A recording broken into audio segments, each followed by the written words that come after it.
Well, good morning. Thank you so much for tuning in. I hope you are having a brilliant weekend. I hope all is fantastic in your world. Huge thank you for tuning in and seeing what's going on, seeing what's new and exciting in the campaign series games. Really appreciate those that stick around to the end and like and subscribe. Huge thank you to our patrons. And a huge thank you to our donators. Thanks for helping keeping the game alive. I really do appreciate it. Thank you so much. Good morning, Ingrid. Thank you so much for tuning in. Thank you for the heads up on the audio video. I really appreciate that. What's going on? So, those that are familiar with the campaign series know that we do have the latest beta available. It is available on Matrix. Let's just grab it. You can see where it is. That is for the JTCS version, the old World War II game that we have going. You can find it if you go to the Matrix Games onto the forum, and then you go down to John Tiller's campaign series.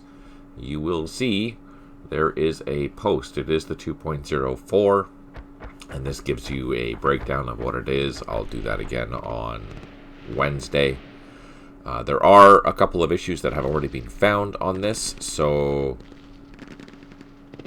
there won't be another 2.05 because the issues that have found are small, so we can just include them in the final update.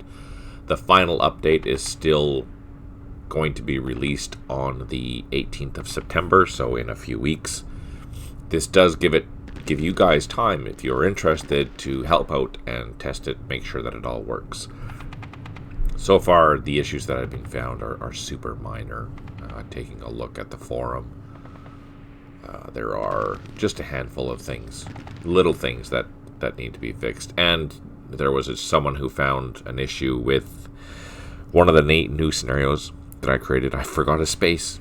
Something as simple as a space had crashed that scenario. So that has been remedied and will be included in the final version. Of course, that is for the Yelna Held by Any Other Name scenario.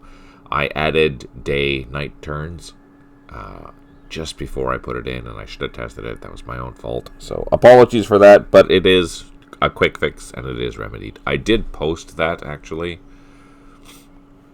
If you do want to play that scenario or take a look at it, it is on this thread where you can download it. Where is it? Here it is. It's at the very end. So you can just download that and then add it into the East Front folder. Otherwise, the East Germans, I'm probably 99% done assigning the unique IDs, which I'm very happy with. That's a huge task that's going to be completed. After that, I can start assigning the weapon values and graphics for each of the platoons. And once I have caught them up to the rest of the Warsaw Pact, I will do them all in unison, so therefore the whole entire Warsaw Pact will be good to go for the alpha. I'm hoping in a month, depending on how many new graphics I have to create. I know of at least probably 10 new vehicles that I have to create for the East Germans specifically. And then once that base is done, hey Stipe, thanks for tuning in. I really appreciate you popping in. There is, I don't know if you heard there, Stipe, but there is the 2.04 beta available, which you can find here on the forum, or go into your account and there should be a 2.04 at the bottom. This is not the final, this is another beta. There are a few issues with this particular beta, but for the most part it's pretty stable. It's just a few data issues, except one scenario I need to revise. For whatever reason, there was an Arnhem scenario that was included in the 2.03. That doesn't work, and it should have been deleted with the 2.04. For whatever reason, it was not. Final is still September 18th is what we're scheduled for, which is good. But yeah, there is a new beta. And there is quite a few changes in this. So all this was changed in 2.04. I'm not going to add any new things as of now. I'm just going to fix anything that has been brought up by users, pretty much, basically. And if there's something that needs to be done, it'll be fixed. But I'm not going to add any no new more content. But I did include, if you're interested in West Front scenarios, I did include 6 brand new ones and an update for another one. All these are large, relatively large scenarios. They are intended for play by email, just as a heads up. So if you're looking for an opponent for one of those scenarios, I am happy to play. Operation C3, that's obviously the invasion of Malta. Operation Sea Lion is obviously Operation Sea Lion, the invasion of England.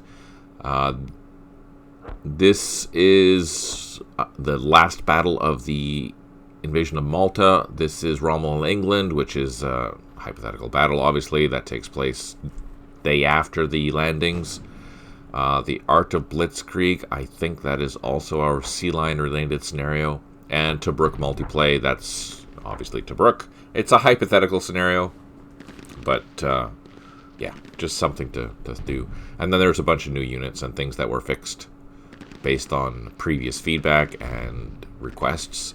Although, there was a note from Schlons that some of the new graphics didn't take, so I have to figure out why that is the case. For example, these did not. Yeah, I have to figure out why the new graphics didn't make it into the update. I will double check that, because they should be there. I'm not sure why they're not, which is kind of interesting. And then the next news is Cold War. I have mostly completed the assigning of the unique IDs for the East Germans, which is fantastic. Which next phase is going to be assigning graphics and weapon values for each of the platoons. I will do that for the East Germans so they are caught up to the same place as I had stopped with the rest of the Warsaw Pact. And then once they are complete, I will continue doing them all at the same time. Hopefully by, well, I don't know for sure, because I do have new graphics that I have to create. I'm going to guess maybe the end of October. The Warsaw Pact nations should be complete and ready for alpha. After that stage, maybe I will do what I had suggested to do before and do some of the graphic variations with some national identifications on various tanks and things, and do a poll to see if it's worth my time doing it. Is that the kind of eye candy that you want me to see, or you want to see when you're playing, so you can identify which, is this T-55 a Czech, a Polish, an East German, or a Soviet? Lots of options there, so that is something that I could spend time doing, but I'll take a poll to see if that is what people want. That'll probably come for Christmas, to discuss that. I've also been coming up with a lot of different ideas for the scenario bases and how they're going to look. Not scenario, but the scenario plans for the scenarios, sorry. What is going to happen, when it's going to happen, and why is it going to happen. And I'm trying to think a little bit outside of the box to make each of the different storylines kind of interesting. In some cases, it might be, in most cases, it's going to be something simple that triggers something, blah, blah, blah. But anyways, obviously, there has to be some sort of lore in there in order to, have justification for why we're fighting in this particular decade. So the question for you, for everyone, and you can leave comments below if you're watching this later on YouTube, is how in depth do I need to go for each of the various, the story backgrounds for why these scenarios are going to happen. So the plan is to have generally one storyline per decade where these scenarios that you're going to be playing are relevant to that particular storyline. So how much detail do you need in order to immerse yourself within that storyline? That's a serious question, because that's totally going to help me understand what the expectations are for the game and for how you want to play the game and the immersion level that you want to have within that game for each of the decades, obviously. So just as a reminder, that's going to be 48, something in the 50s, something in the 60s, something in the 70s, and something in the 80s. There may be a set of scenarios for 2 different storylines in some of the decades, like the 60s. There's potential definitely for at least 2 that I have in my head. But yeah, let me know how in-depth those storylines, the background storylines, and potentially the scenario storylines are. That would be very helpful for me to know and to understand.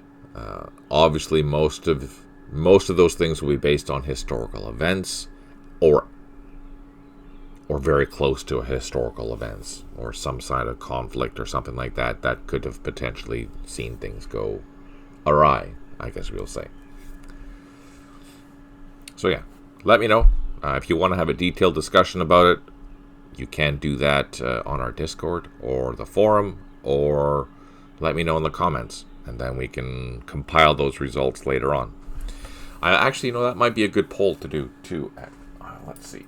I better write that down. Stipe is asking, am I planning any Korean War scenarios? Yes, absolutely. I'm also planning Iran-Iraq War scenarios as well as Korean War scenarios for sure. It's one of those things that I'm trying to get just let me write this down. Poll for level of detail of backstories for Cold War. Okay.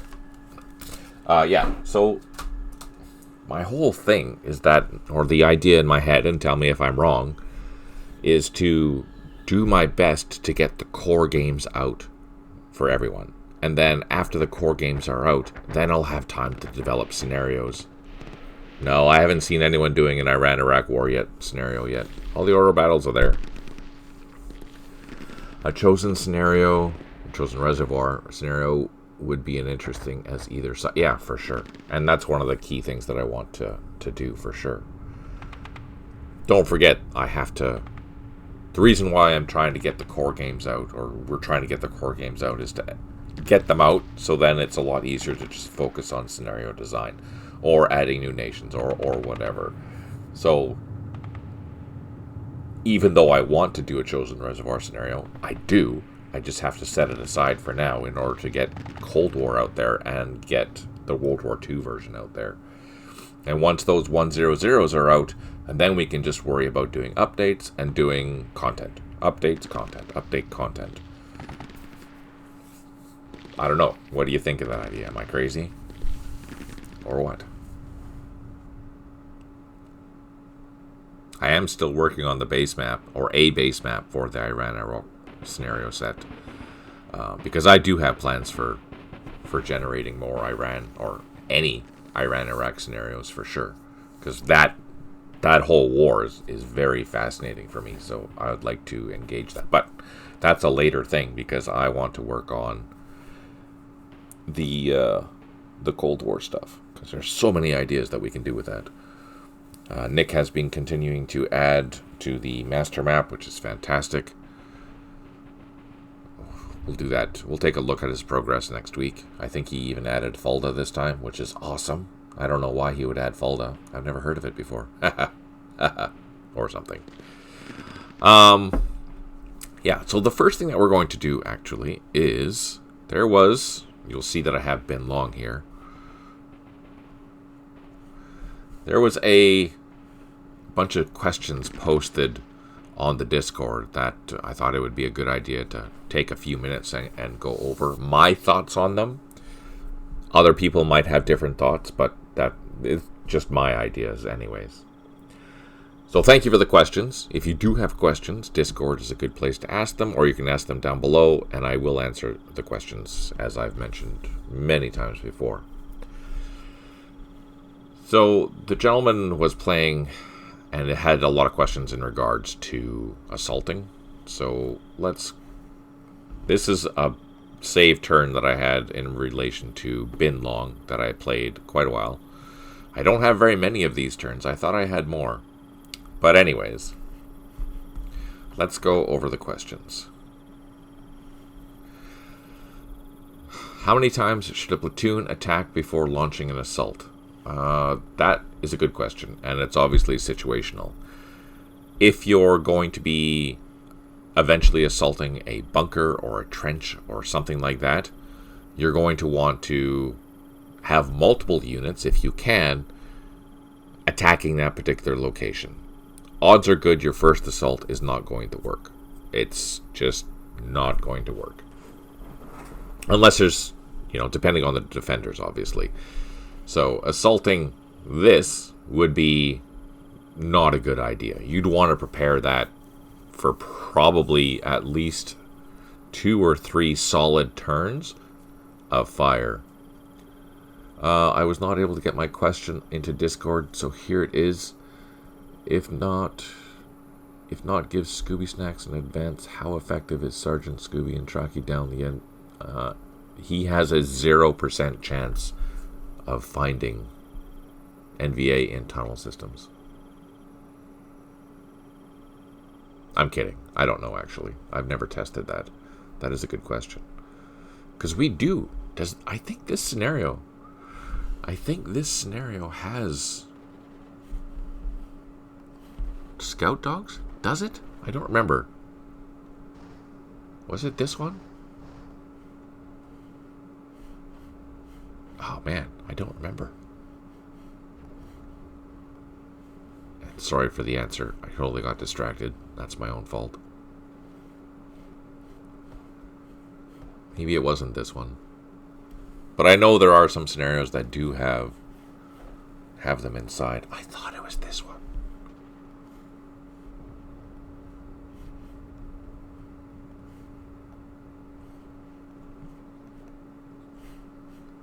So you see this combination here, where the supply cache and the supply trucks are together. I've been developing the Soviet order of battles so that this is part of the standard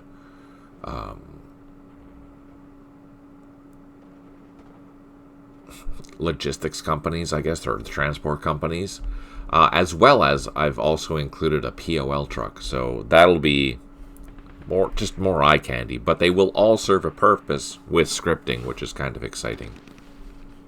Anyways, back to the question. Sorry about that. So, in a situation like this, where you have a couple of VC platoons, you have a machine gun, you have an RPG, the first thing that you're going to do, first you're going to try and identify what's in there. And we did that by using our loaches. Now, keep in mind, this is, 66? We have all the fancy toys to play with. In some scenarios, you're not going to have all these toys to play with, so you have to utilize what you have. This has been long. This is a massive game or massive scenario for multiple days. You have a whole bunch of toys, and it's up to you to figure out how to use them best. But in this case, a single platoon, in all cases, what I want to do is I want to surround these units in order to make sure that when I am prepared or ready to assault, I'm going to utilize the best assault situation that I can, and that's a surround assault. And that means I'm going to assault. Here, let's just do this 1 second. Please hold. We're going to do some diagramming, because that's fun, if it works.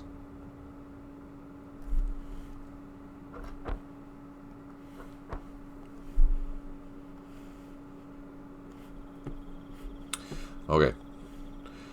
here's the target hex, for example. Eventually, now seeing what's all in there, I can just sit here and shoot these things with my tanks and heavy weapons and mortars and all that fun stuff. But depending on what's in there, we don't know if this is in an improved position, or it is in trenches, or if it's in a bunker, or if it's in a pillbox. The only way we're going to know that is if we do an assault on it. Once we do an assault, we'll be able to identify what their defenses are. There's no way that I know of to do a recon to see what those positions are. The only way you're going to be able to see positions of what they are is if they're empty. Unless you assault. I assume you mean for the AI platoon attacks, correct? Maybe they have a number limited to the percentage casualties, Moran loss, and then maybe a bonsai mode for there is. That's a very good question, Stipe. There is a fanatical defense, which is down, where is it? Combat. Here. You can have a weak defend or a fanatical defend. So if I select one of my units, say this guy here, and I put him on fanatical defend, that means he's going to stay there no matter what happens. You only want to do that with very high defense values units as well as very high morale units. The higher the morale, the more likely they're going to stick around. The problem, or the thing that you have to consider, is that any unit that is going to be in fanatical defense is one that is going to sustain more casualties instead of running away. Now, the opposite to that is if you use... where is my thing here? If you use weak defense. If you use weak defense, that particular unit, if it is assaulted, it will try and run away.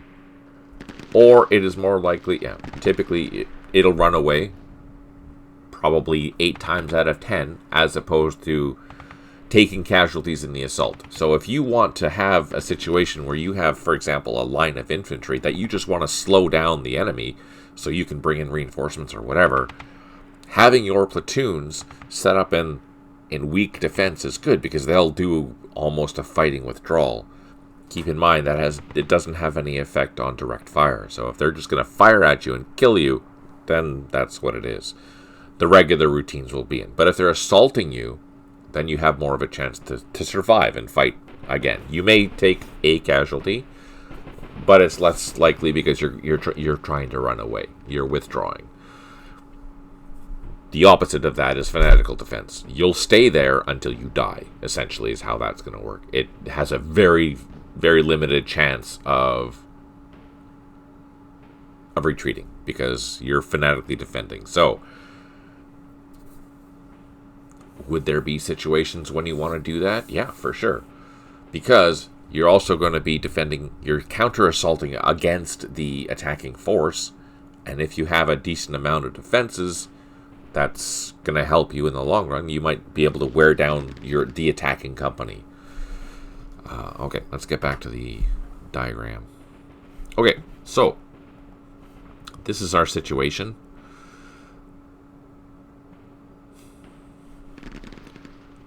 I'm going to do a couple of things.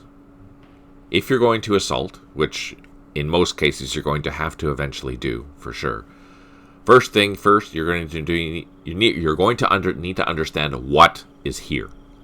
You can see there's troops here, but we don't know what the defenses are. Maybe there's nothing, but odds are good. If they're all stacked in a hex like that, there's something there. The only way you're going to figure that out is if you do a preliminary assault. So, before I do any preliminary assault, what I'm going to do is I'm going to figure out how many troops that I have. If I have a whole bunch of troops, then I'm going to try and do a surround assault. A surround assault gives you the best chance for assaulting. In order to do a surround assault, you need to be in this hex, and this hex. So you're attacking and assaulting from 3 different directions. Or, yeah, basically you're leaving... You can add units into these, but the best way to tell that you're in a surround assault is that you have a unit and then nothing, and then a unit, and then nothing. Basically like a star shape. You want to use the assault for each of these units, like say 1 here, 2 here, 1 here. If they're all full platoons, because you do have a maximum strength points that you can have with infantry and engineers. I think it's 24 strength points in an assault. So keep that in mind. You can't have a maximum of that, or a maximum of 6 units, I'm going to say. Either way, whatever is going to end up in that final hex is the maximum that you can have, and I think 24 SPs is the maximum you can have in a hex, strength points. Just a reminder, 1 strength point for infantry is equal to half a squad, so 2 strength points is equal to 1 squad. Anyways, you do get a bonus, an assault bonus, for assaulting utilizing this surround assault. You also get a bonus, so we'll add that, surround. You also get a bonus if no one has fire. No fire. The assaulting units have not fired. And you get a bonus if you don't move. No move. You get an additional bonus if this has been assaulted once already. So you get multiple assaults.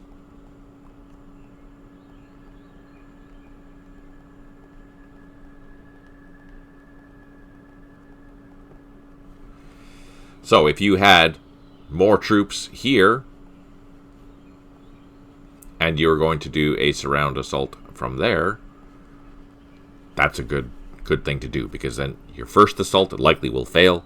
Your second assault, depending on how many casualties they have taken, your second assault might win the day. So the more times you assault something, the more likely you are going to take it. That's good. So just as random numbers, you will get maybe a 10% assault bonus for there. You'll get a 5% assault bonus for there, a 5% assault bonus for there, and a 10% assault bonus for there. Those aren't the official numbers, but just to give you an idea of what you're looking at and how you want to start doing your assaults. Depending on the position, yeah, you definitely want to have numbers. So I would not assault that. First things first is, let's get rid of all this. First things first, in this particular position, what I would do is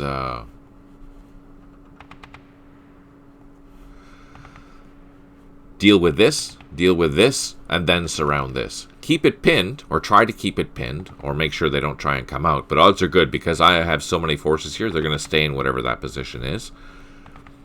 I would deal with these outliers first, get rid of that, get rid of this, and then move in. So all my infantry, we're going to go around and get into position, cleaning up these flanks, making sure that we can do that, and then worry about the assault. The other type of assault that you can do is a flanking assault, which is basically from the opposite sides. So you need to have units here, and you're going to assault. There is a bonus for doing that, and the other bonuses also will work.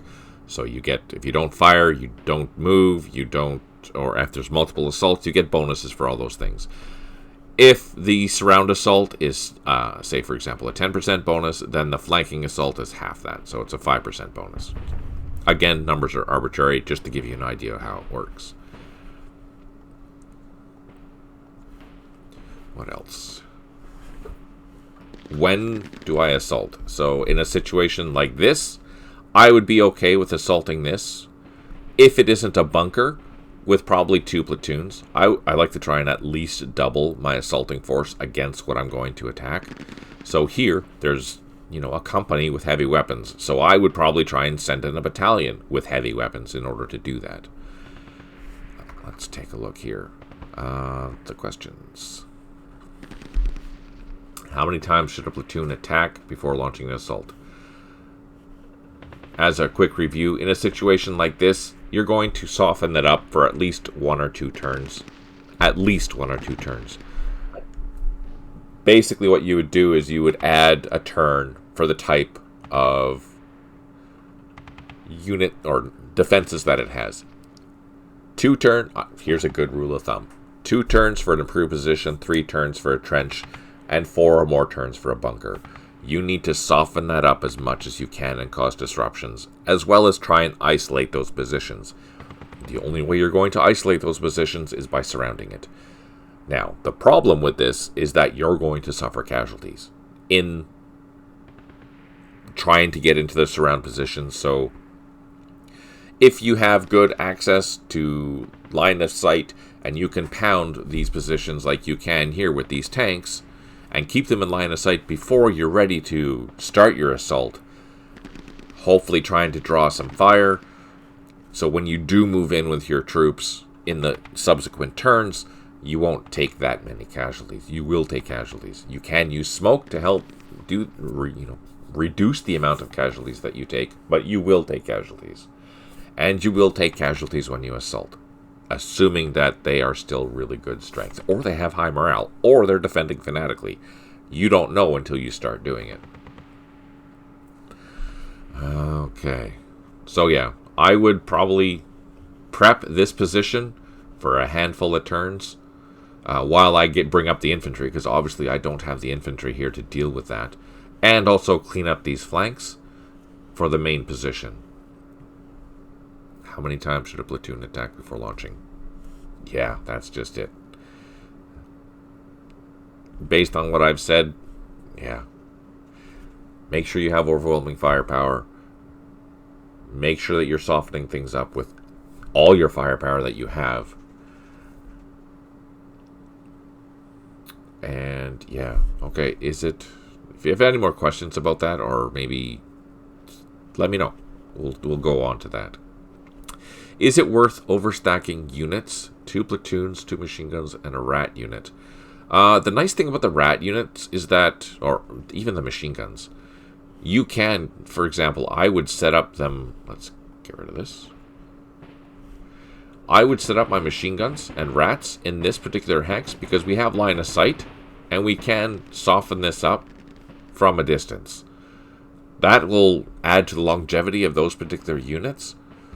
You're not going to be you don't want to be using your machine guns and rat units, so a recoilless anti-tank unit. You don't want to be using those for the assault, so you want to keep them back and firing onto the target hexes for sure. Can you overstack with them? Yeah, you can, but you don't want to have them into here, right up to the position that you're going to be assaulting. I would keep them a hex back, and I've been coding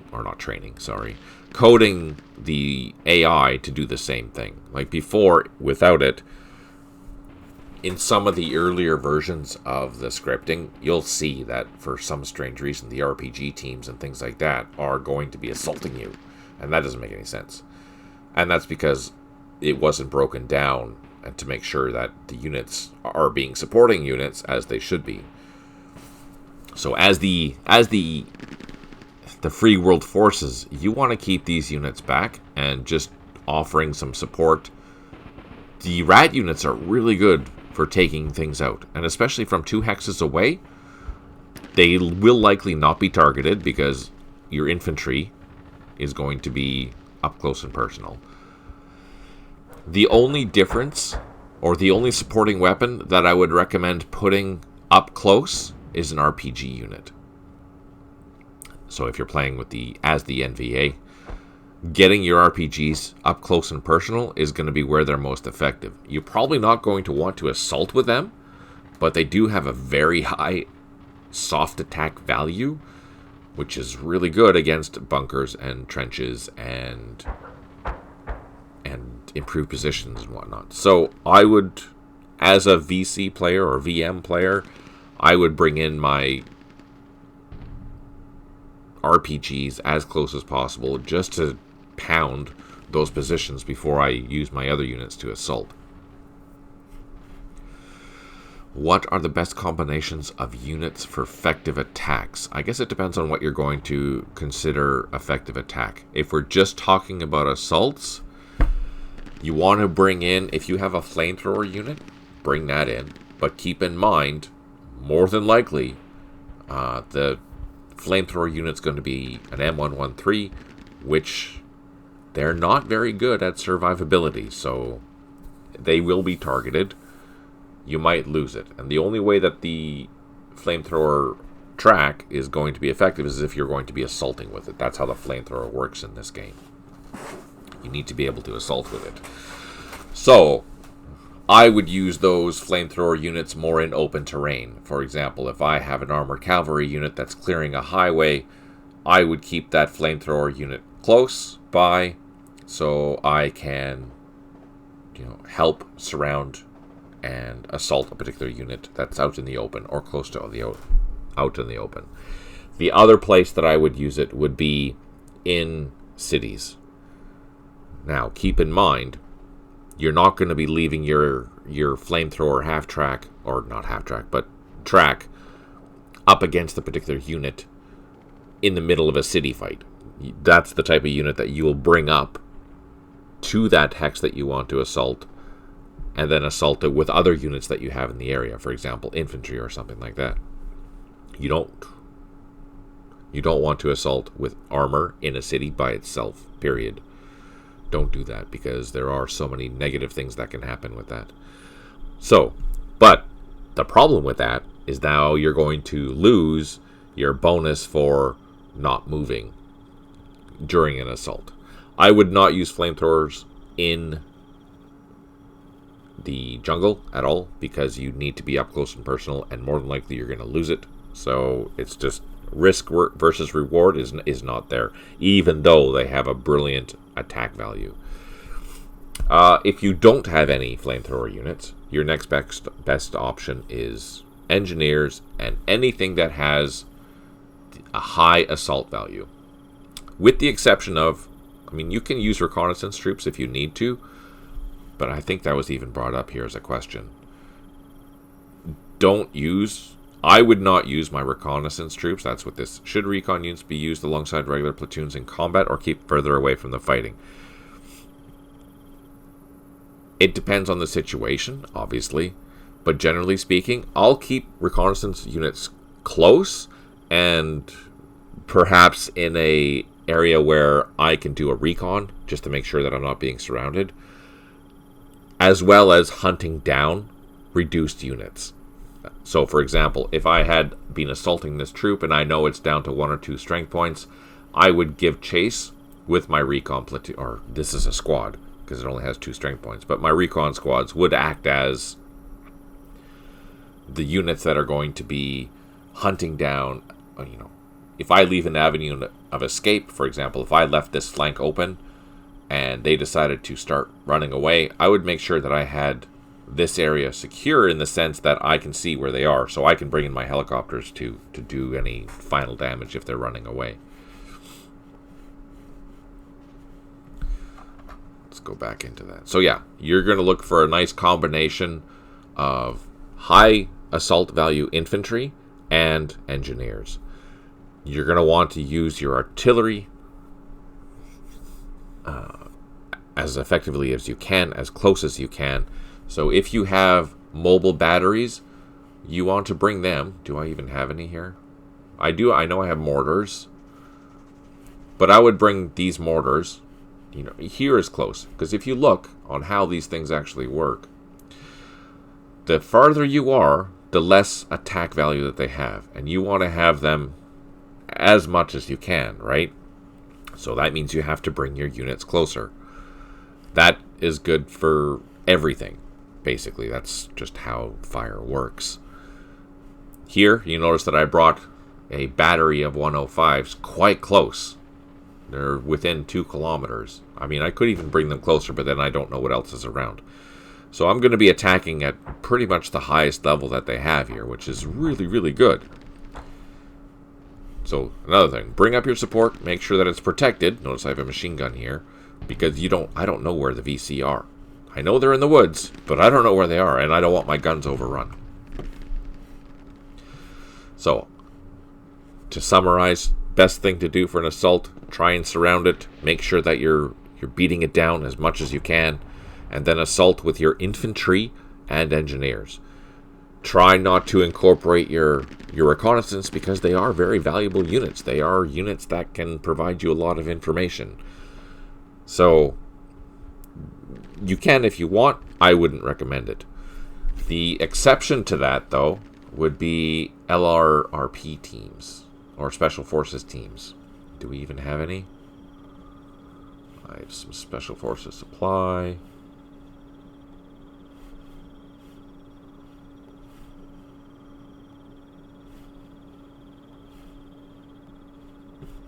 I think at this point I had lost all my Special Forces. Anyways, they have a very high attack value. Oh, I don't think I have any anymore. That's kind of sad.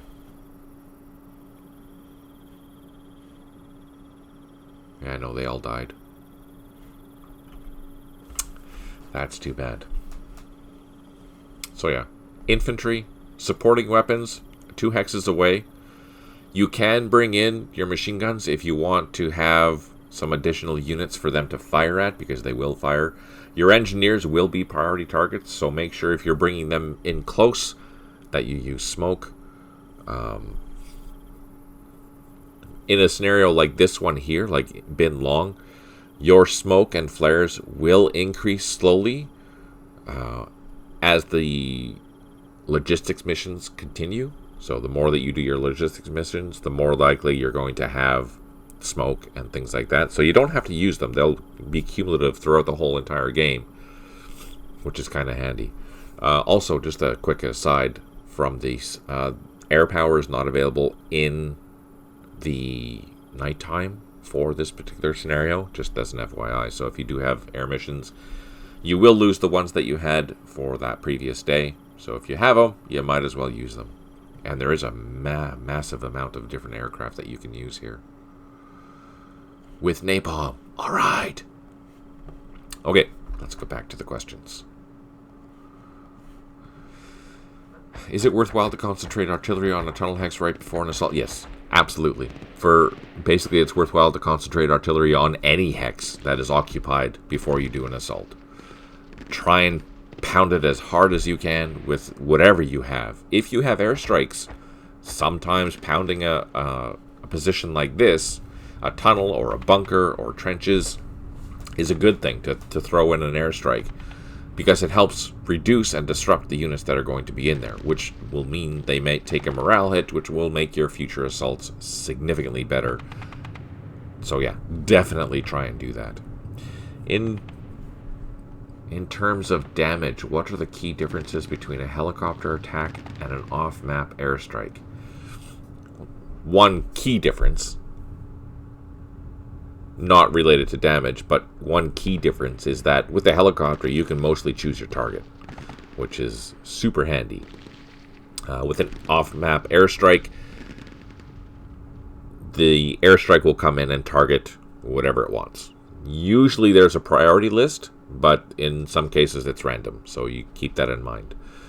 In terms of damage, an airstrike will typically have a higher attack value against those particular targets, with the exception of hogs, I think. And again, depending on the weapons package. If we look at the aircraft, some aircraft, like the Skyhawks, they don't have a very big attack value because they're significantly smaller aircraft. But the Phantoms, they have a larger bomb load, so they'll have a higher attack value for sure. Generally speaking, the best helicopters that you have are going to be the Hogs, or a helicopter like a Cobra. Do I even have any? I don't think I have any. That are identified as a 4H, which means they have the 4 high explosive pods on them, so they're good to go. And that is the same as the Hogs. I don't know if I have any. We're going to do a quick check to see if I have any Hogs. I do. So if we look at the Hog, the gunship Hog, and look at the attack value, the attack value is 63 because it's loaded with rocket pods. But in order to get 63, you need to be in this case, this is 2 hexes away, and you need to be nap of the earth. The higher if you fire from low, for example, this value gets reduced by, I think it's like 20% or something like that. So it'll be in the 40s, your attack value. You want most bang for the buck, and you want to be able to target your own units, or the units that you want to target, you want to use these gunships, 100%. The problem, as I mentioned, is that you need to get nap of the earth, which means you're flying really low to the ground, and you need to be within 2 hexes. So depending on what you're attacking, it's going to be a bad day if they're surrounded by anti-aircraft machine guns or machine guns in general, or just opportunity fire from the Viet Minh or Viet Cong.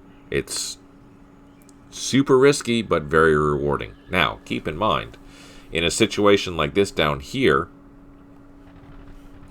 if these guys are in bunkers or trenches, it's going to be infinitely harder to try and do damage with gunships. Is it impossible? No, but it is definitely harder. I would utilize my artillery as much as I could, up close and personal. If I had self-propelled guns, I would bring them closer. If I had self-propelled mortars, I would bring them closer. If I had batteries that I could move, I would bring them closer. In a lot of the scenarios that are here, most of the artillery is going to be in fire bases, so that's going to be a bad situation for you because you can't move the guns closer. So keep that in mind. That's by design. That's how things were back in the day, is that everything was done from fire bases. Let's get back into this.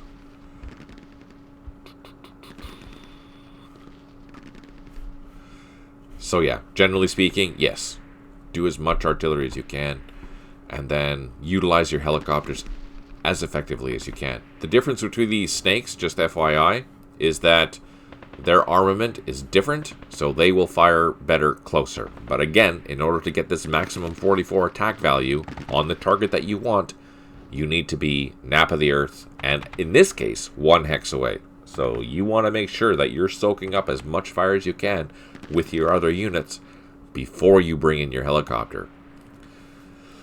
As we have seen, I have a tendency not to do that, so therefore I lose quite a few helicopters. And at this point in the campaign, just out of curiosity, let's take a look. How bad was it? I shouldn't do this. Helicopters. I had lost 23% of my helicopters at this point. So I had lost 33 helicopters. Man, that sucks. Keep in mind that every time a helicopter is shot down, the VC, or VM, will typically get an extra 25 points per helicopter, on top of whatever the helicopter is worth.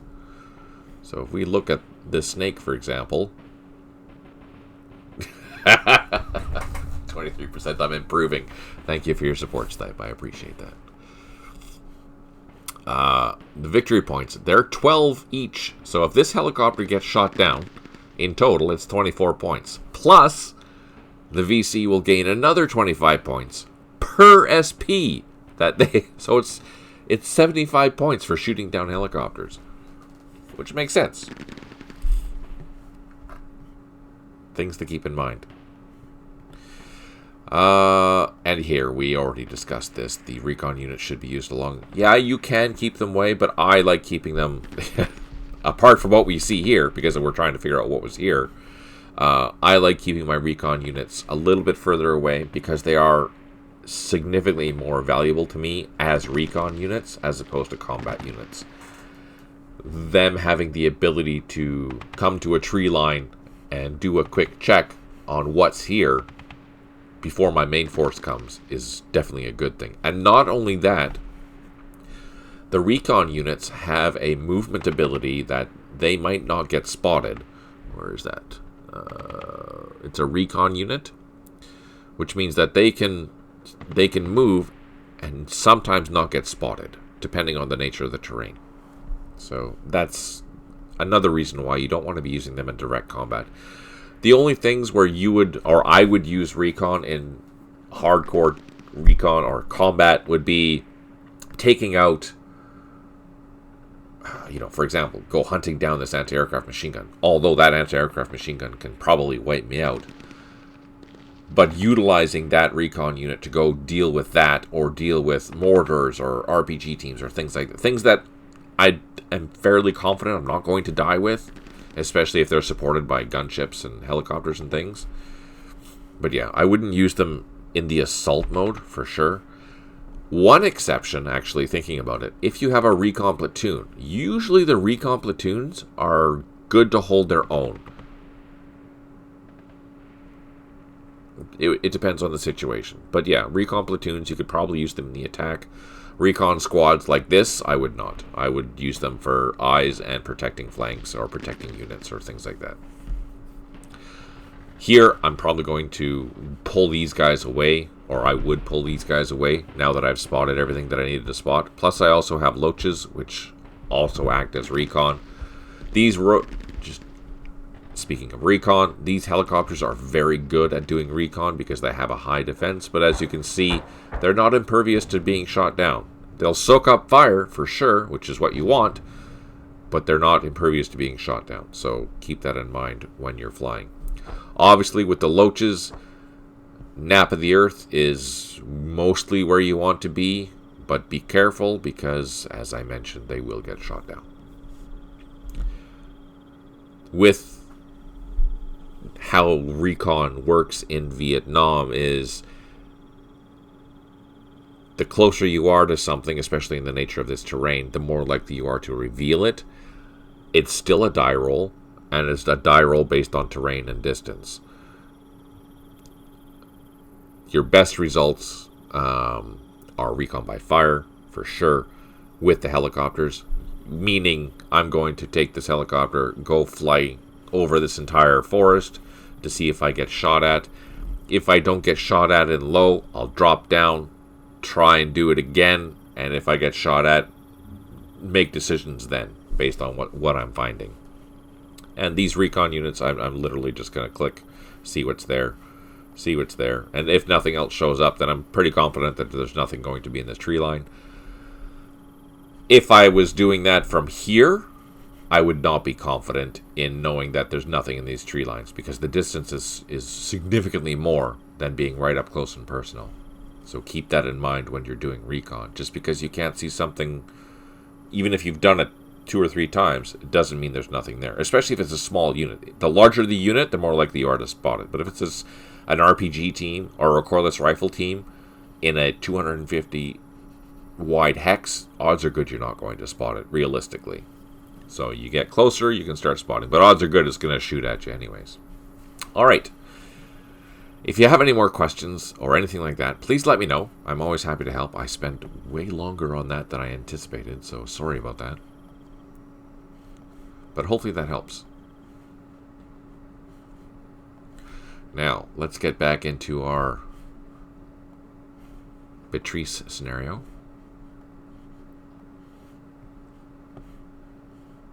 Thank you for putting up with my babbles.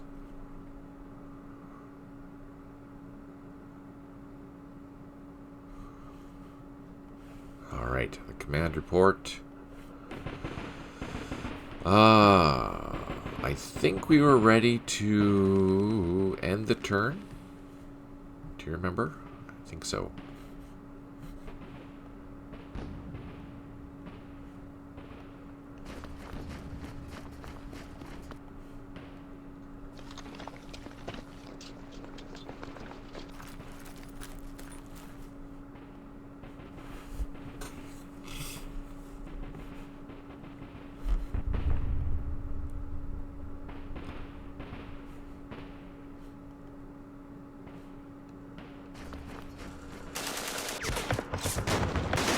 Uh-oh.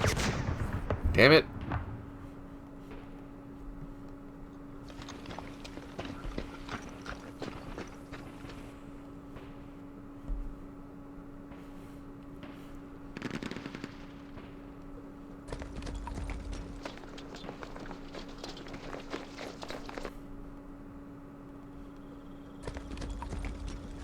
So there was a place to cross, but we're not, that's suicidal, so we're not going to cross there. We did build some bridges here.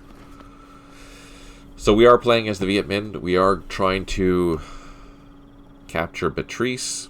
We are just getting started with the assaulting. This is going to be very bloody for us. So let's see how it goes.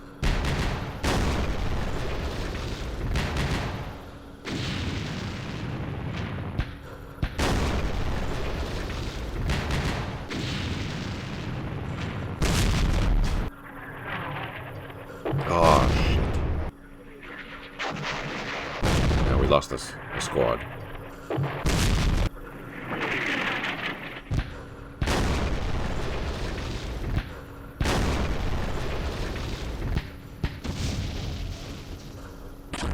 Our poor engineers. And these are good engineers. They have like a 16 assault. The problem is they are high priority targets, so they get nailed.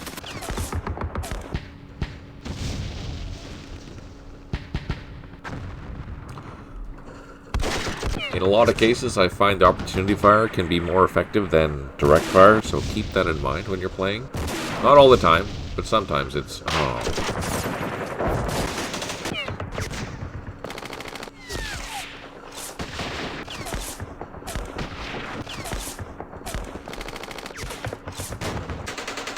Damn.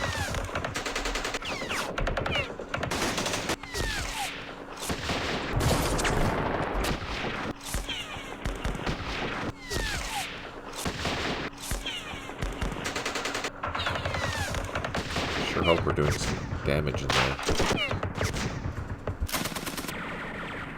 Oh, damn.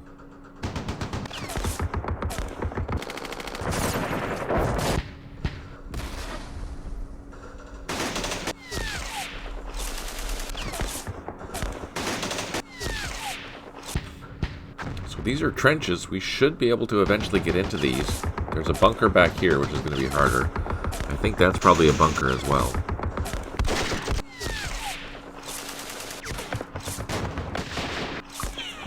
Oh yeah, Petri had done some modifications. I haven't grabbed the new EXEs yet, but the command report now has been removed from the intel feed, so that's a bonus. That's a good thing. Oh, and he also potentially figured out a way to have engineers remove spotted IEDs. So that's an important feature, that if an IED has been spotted, the engineer should be able to remove it now.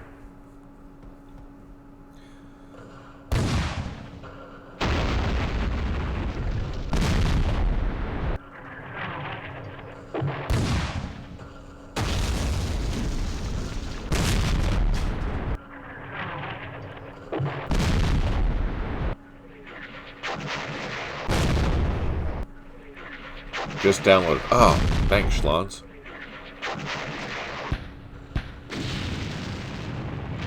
How are your West Germans doing?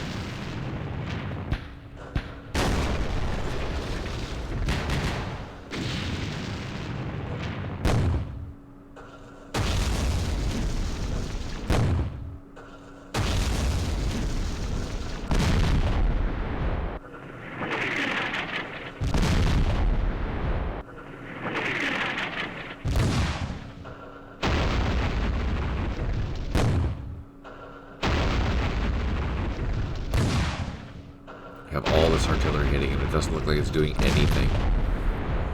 Where is my intel feed?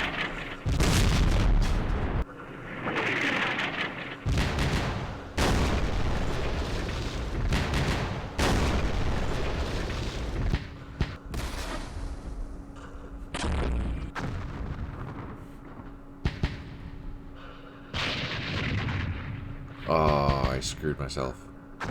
I went to touch the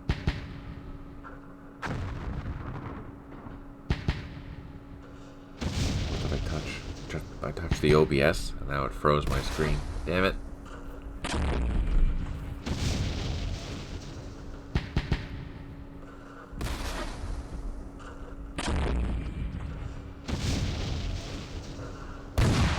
Just not sure how to do Milan-equipped Panzer Grenaders. Yeah, that is a good question.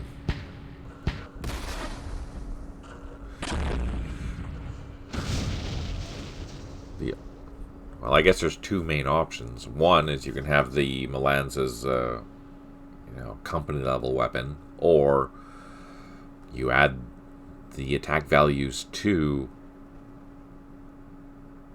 the platoons themselves. But for example, if you have an A class Panzer Grenadier platoon that can fire 3 times, that's a lot of attacks for a Milan, right? So I don't know. I'd almost be tempted more to have them separated within the company.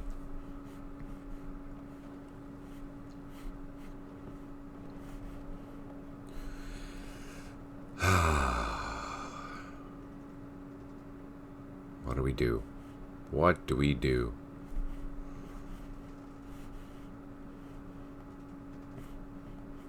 How many star shells do I have? I have 12 still.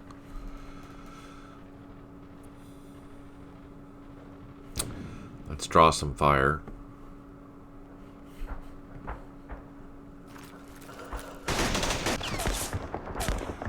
Oh yeah, where's my intel feed?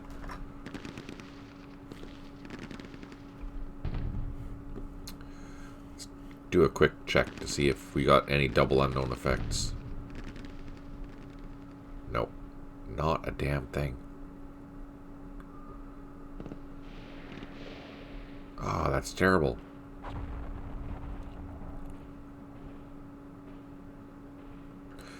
But only have 3 martyrs per platoon, 11 per company. So, yeah, that's obviously a problem.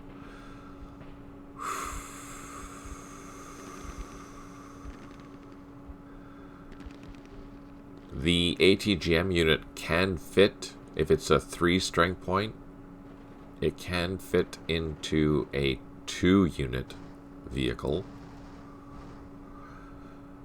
Most companies would have a couple of trucks for logistics, right? Because then you could have that logistics trucks carrying those Milans.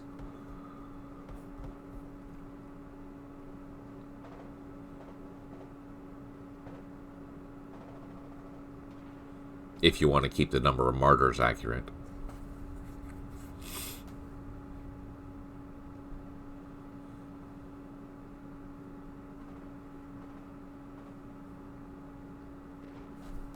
So our artillery was not effective. That sucks. That sucks bad. Alright, let's move that out of the way. But they are not protected. No, they're not protected. But if you don't want to add the extra martyrs, I think that would be a solution.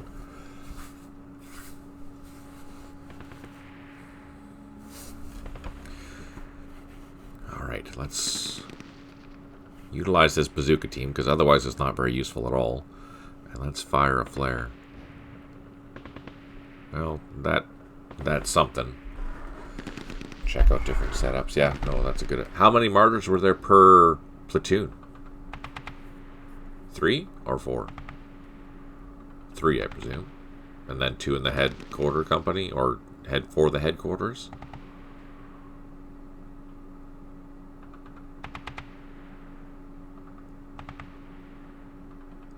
Or was it 4 platoons? 3 per platoon, 2 in the headquarters. So, if that's the case, your two headquarter platoon could carry those Milans.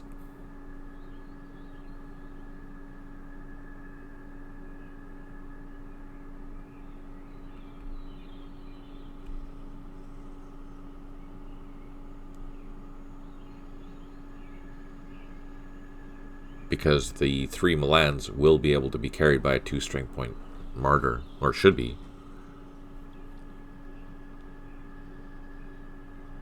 And then you don't have to add any extra vehicles.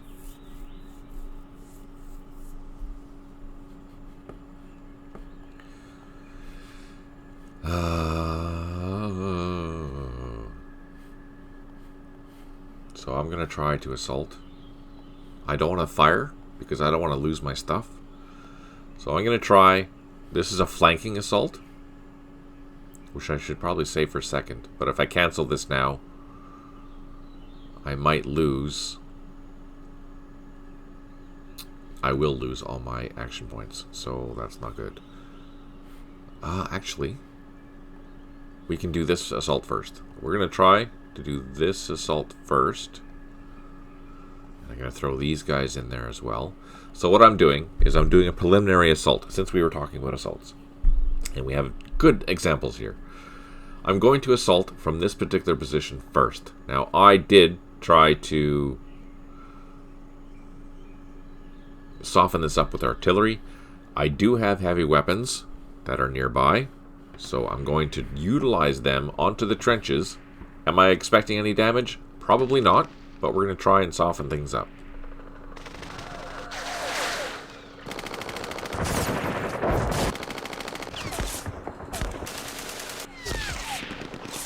Now, if we look carefully, aha, we did do some damage because only the top 2 units. So the second unit there, it did cause some casualties. That's perfect. That's what we want.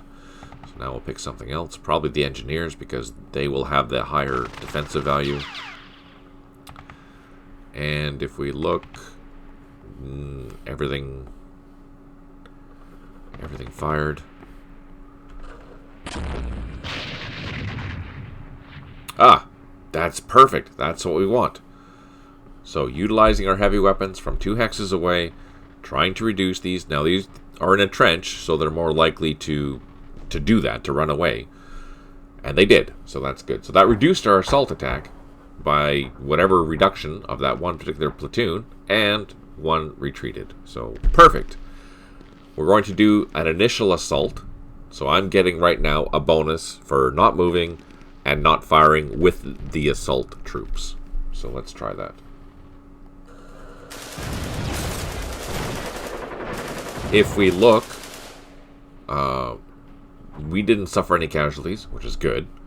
They suffered some casualties. The unknown effect, we don't know what the effects were, but odds are good, since 2 units have been removed, that this means it was reduced and eliminated, and this was eliminated or something. That's what we're inferring from what just happened and what we could see. So that's a good thing. That it means that we might even be able to get into this hex. So I'm going to try with not all my units, but just some of these units, 3 of them, to see if we can get into this hex. Which we did. Perfect. That's exactly what we were trying to do. Now I'm going to move this particular unit into the hex, which will draw fire.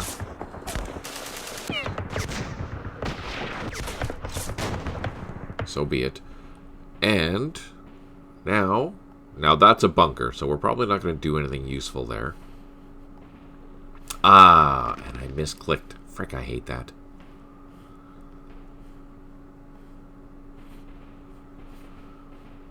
Alright, so I can't undo that, which is unfortunate. But I'm going to fire, and I'm going to fire at the headquarters. It's hard probably for you to see, but that says HQ, which means that's the headquarters. You can always tell by the color. Usually the yellow are commanders, which is crazy that they have 2 commanders in there. There's an anti-aircraft, which is blue.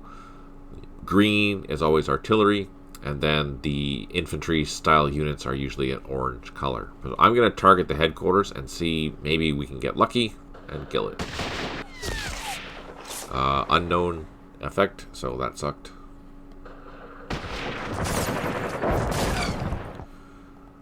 Let's move these guys in now. Damn it.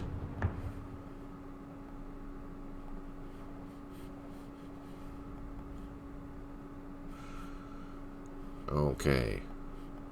Let's do another flare fire. Nope, that failed. Let's try again. That also failed. Let's try again. Oh.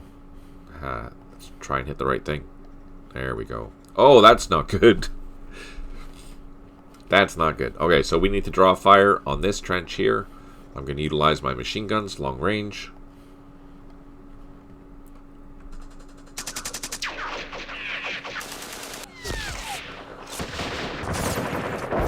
No effect, no effect. Ah, we got reduced by 1. That is irritating.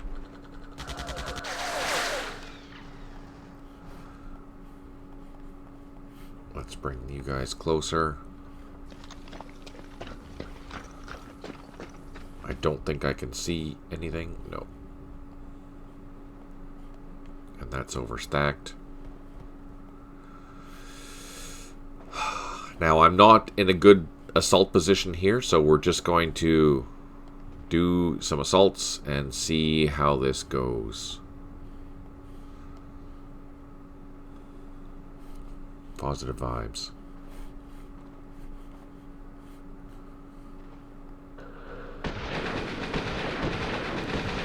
So, how did that go? Not very well.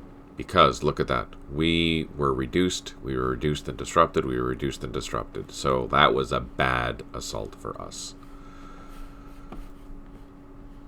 Damn it. Okay, you guys can move back.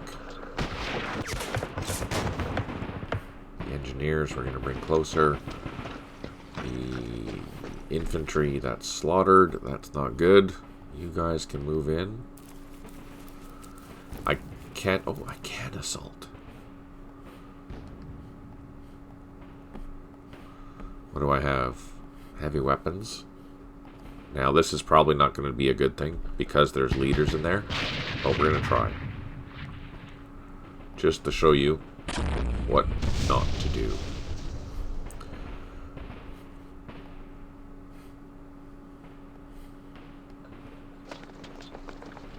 Alright.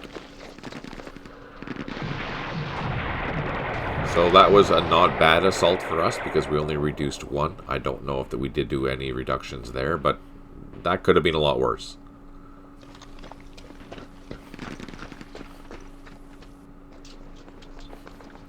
I'm just going to funnel infantry into here.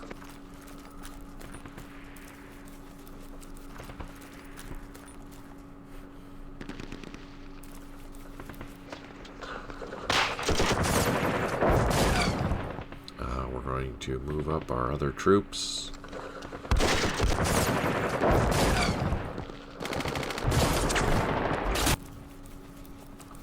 Let's get these machine guns up.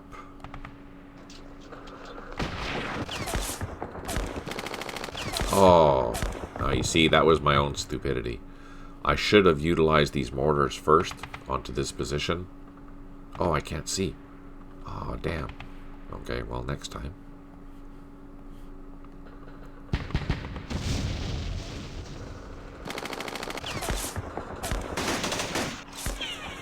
Oh, we lost some mortars. Direct fire. Damn it. Oh, they took casualties.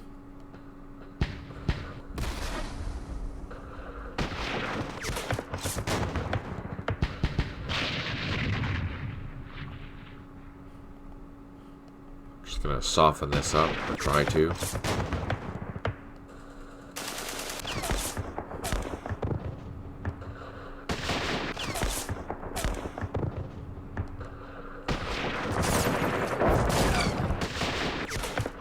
I don't think we're doing any damage, but...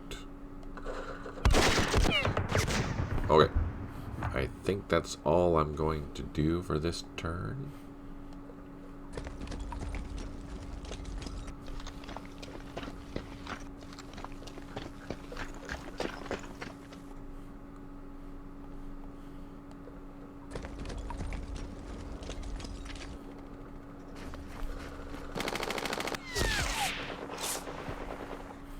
Let's plot artillery.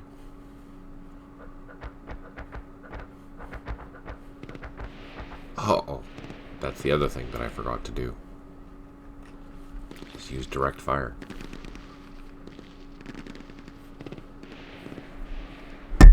Oh, why can't I see? Damn it. No joy.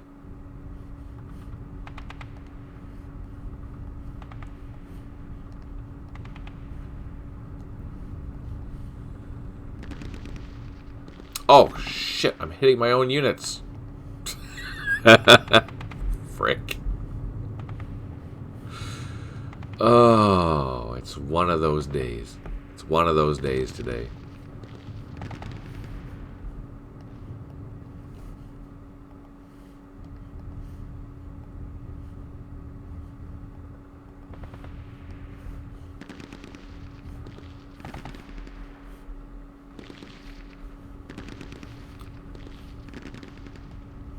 Oh, I can't.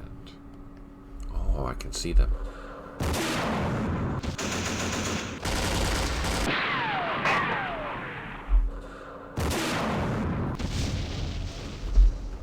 Okay. That's not good. I just screwed myself. So let's try and reduce this as much as I can.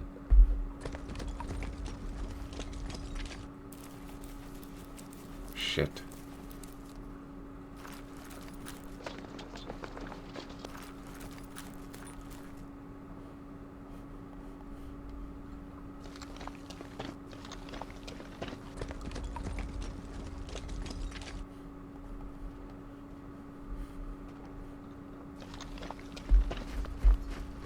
That's gonna hurt.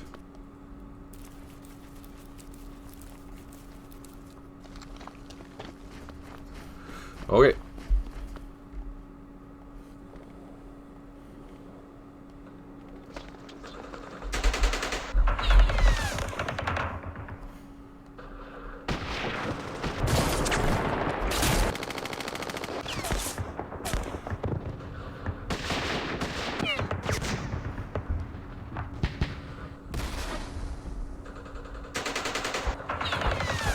Ah, damn it. At least they just ran away. Okay, let's see what happens.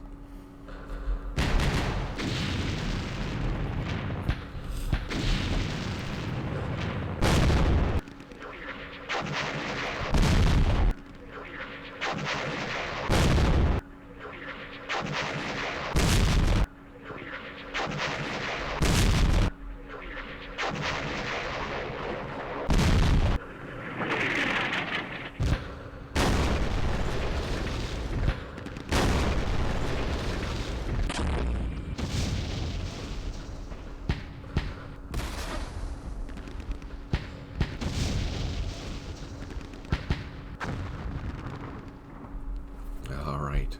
Happy thoughts. Shoot back. Get some kills.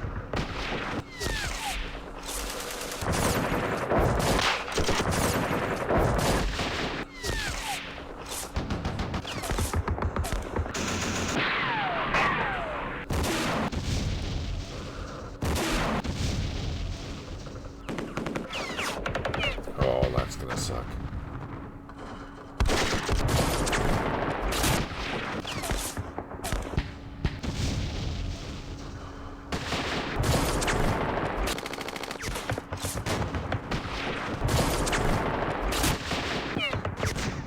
Damn it.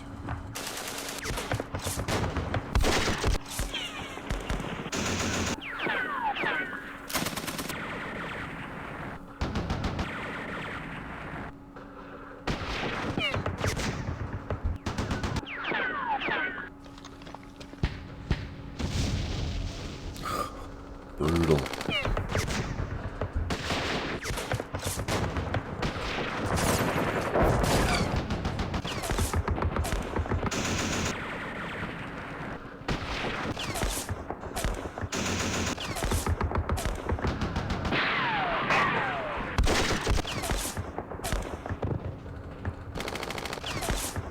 Thing is with these French troops is that most of them can fire 3 times, right?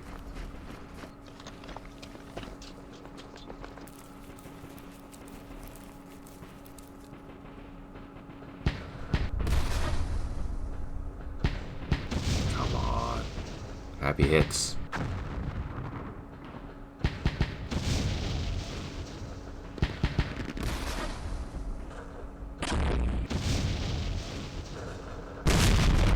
This is my own. Ah, we did it.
So there's not a lot in there now. It's mostly heavy weapons, headquarters, recordless rifle, mortar, and a couple leaders. We're going to really focus on that particular objective this turn to see if we can get in there. Let's see. First things first, let's hopefully do something right. Oh, that was a good one. That is a good one. What can you guys see?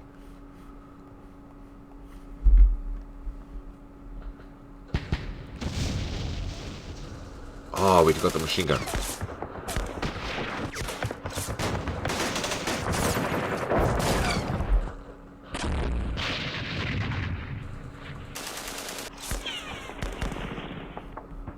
Let's just keep pounding this.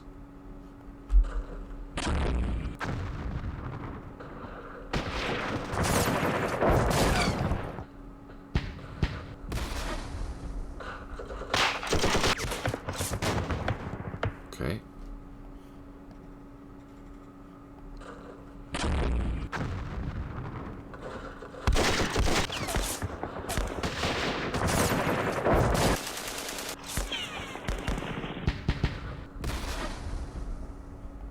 Okay.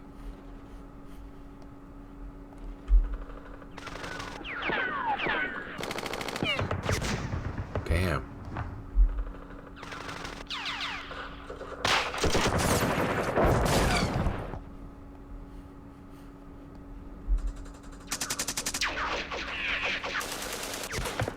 And they're shooting in the dark. Oh no, their invisibility is too. They can see me.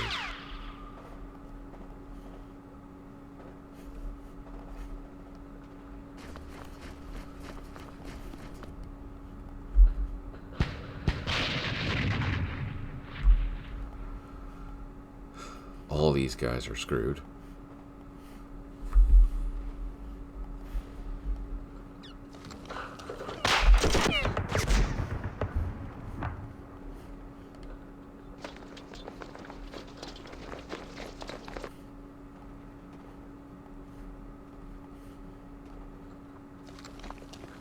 Oh, I can't get in there.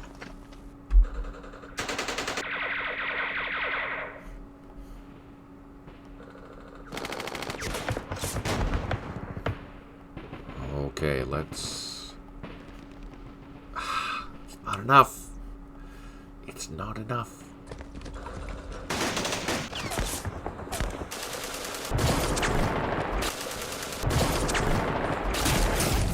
No, it's not.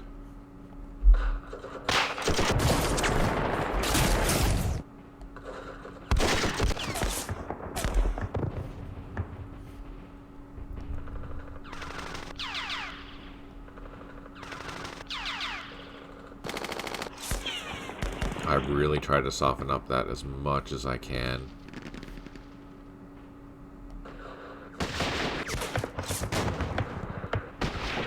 Alright, let's risk it. Let's try the assault into this hex. I might need more units, but let's try. Where's our intel feed? How bad was that? Oh, that was bad. So we did take a loss and disruption for both of those platoons. Yeah, not enough platoons. Just throwing it out there. But we tried.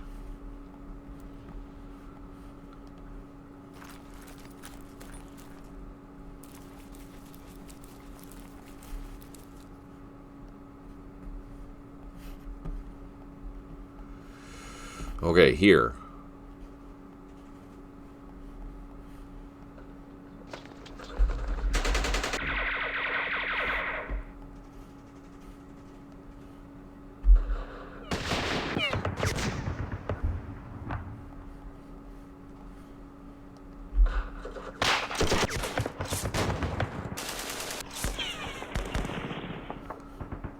Let's try one more.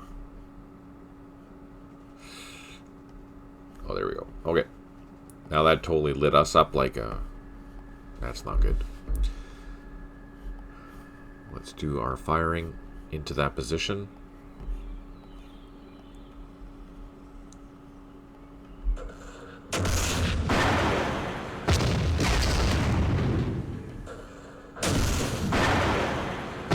Then we're going to do multiple assaults onto that position.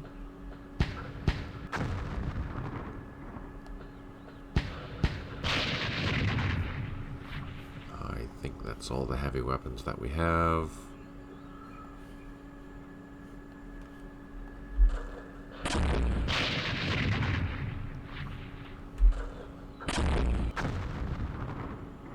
Okay, let's do this. We'll throw in you guys. And we'll throw in you guys. No effect. Let's throw in all you guys. Ah, you see? This is better. So we're causing damage. That's important. And not suffering damage, which is also important. And we can do a multiple assault. Ah, except those guys. Okay, do we have anyone else? We can throw them in. And we can throw them in. Let's see if we can push through. Oh, no. Denied. Okay, so we're reducing that. That's good.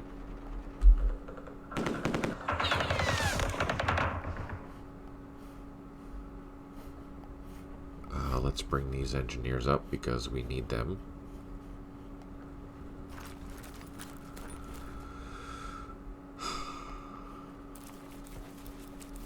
Let's bring all these guys over.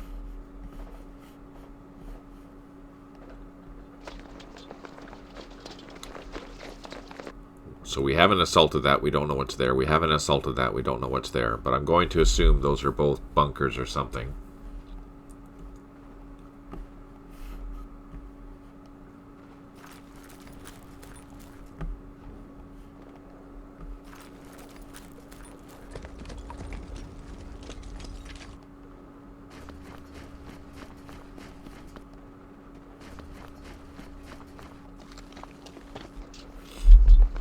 Yeah, this is difficult.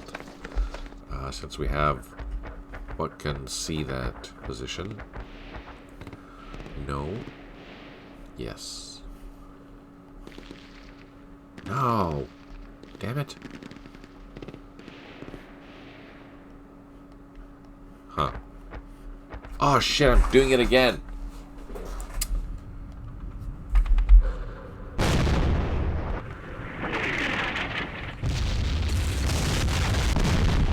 Hitting my own troops because I'm not very smart. I keep thinking that I'm blue. Shit.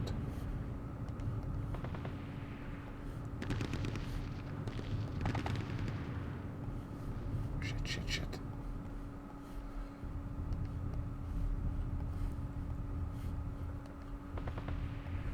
Oh, we can fire.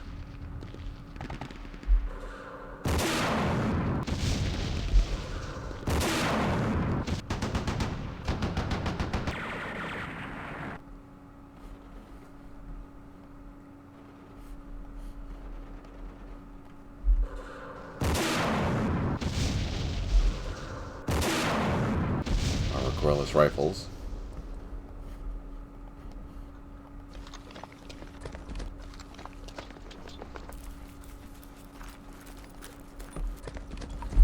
Okay, we moved around. We're good.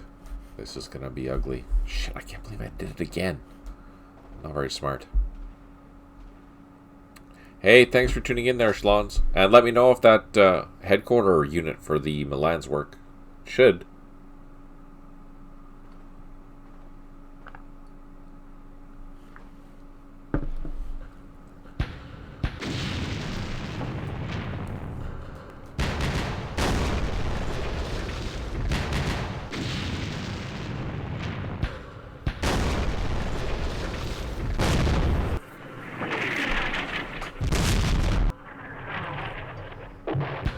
Oh, I forgot to move them.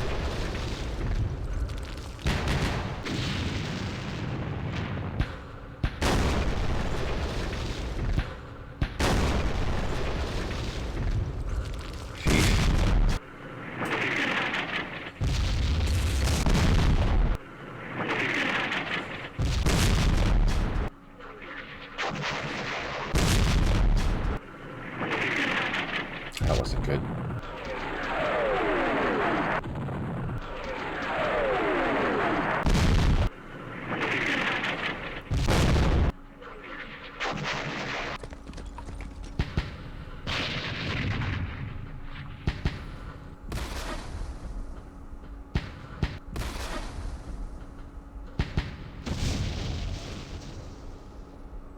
Sheesh, man.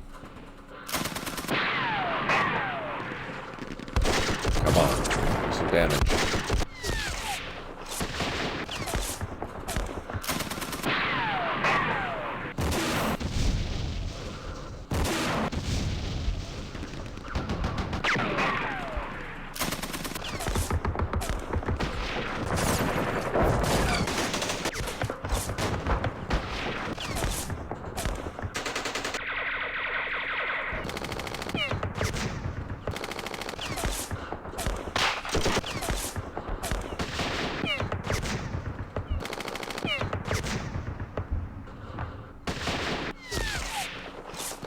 You back. You back.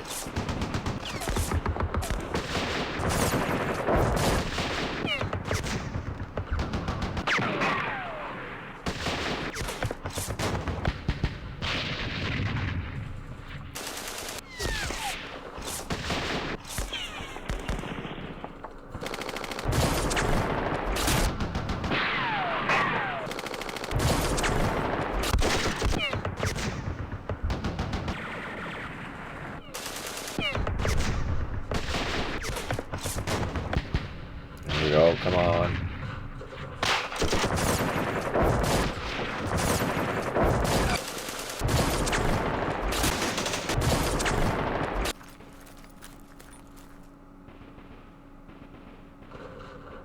Damn it. I just hit my own troops.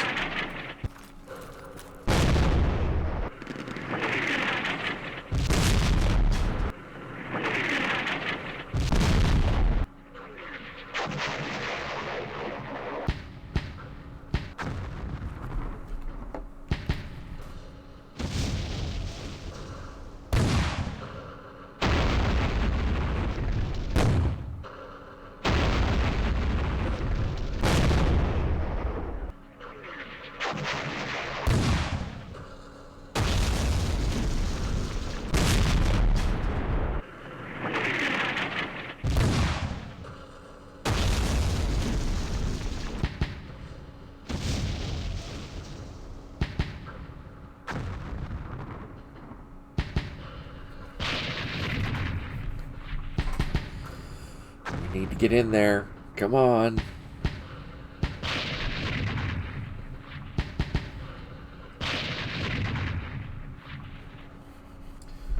Alright, let's utilize our bazookas again. Get some happy action. No, not there.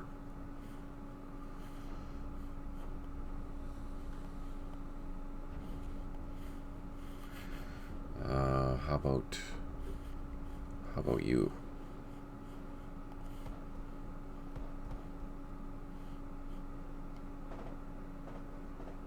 Oh, exceeded the range.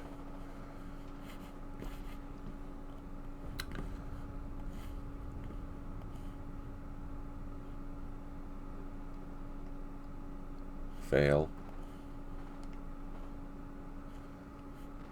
Well, that's better than nothing, I guess. Okay, first things first. Let's utilize our mortars. Start pounding this.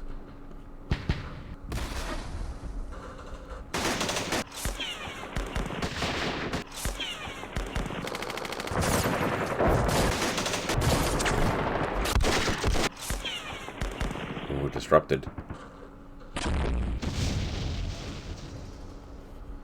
You guys.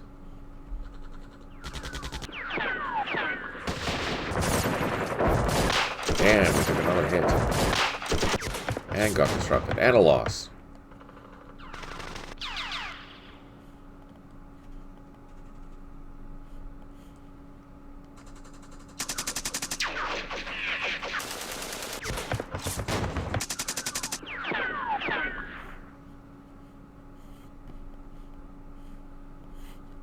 Can I see?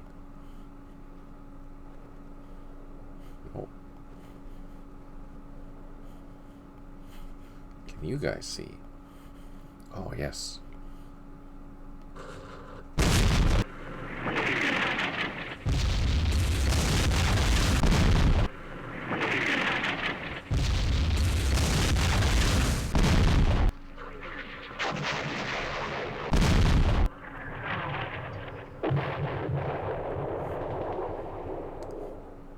Can you guys see? No. No.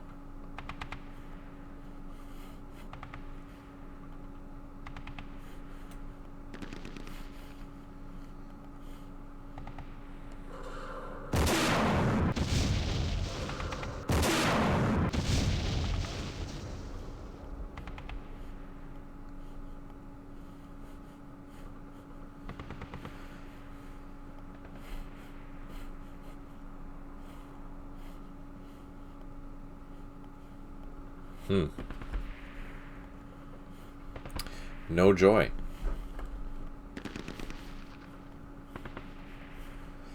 Well, for shits and giggles, let's see if we can assault that.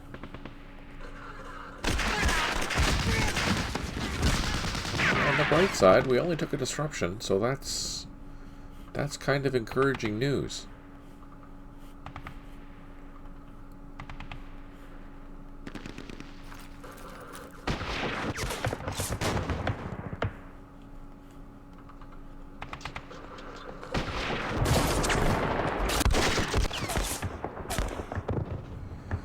Okay, let's do some firing into here.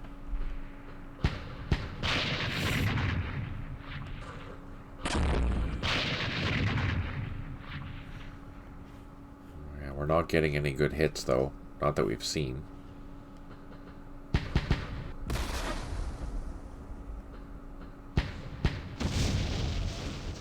Nope. They're not happy. Can you guys go in? No. And we just don't have the strength to push ourselves in yet.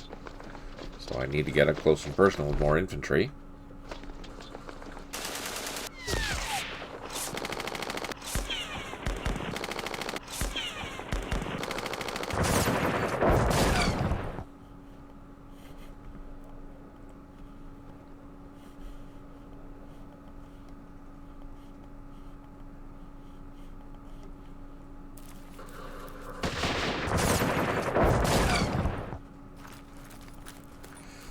Okay, let's try.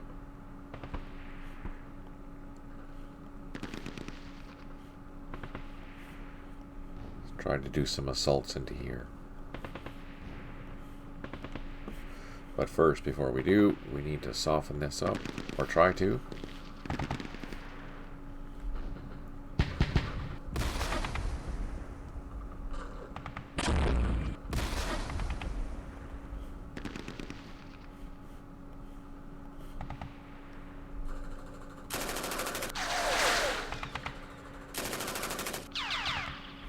And let's try an assault. Oh, we killed something. That's a good start. So the morale has dropped. There's a retreat, and we killed something. I think we killed the headquarters. So that's good. Let us send another assault into that.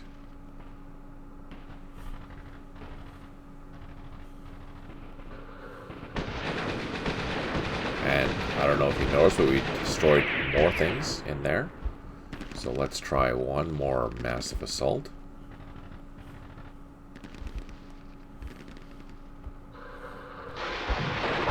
Oh, we destroyed more. So we're pushing into there. Excellent. Okay. This is encouraging. What do we have? Just a recoilless rifle. I do have one unit that has 50 action points. Oh, there's just a leader in there. Come on. Let's get in there. Let's get in there. Yes! The Central Party Committee commends your glorious victory. Oh, that was awesome. That was awesome. Okay, good starting point here. This is good.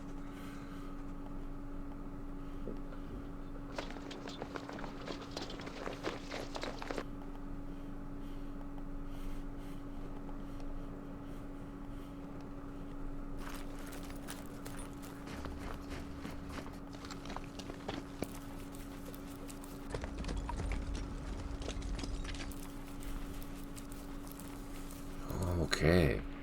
We're on a good roll here. Except for the losses. We've suffered a lot.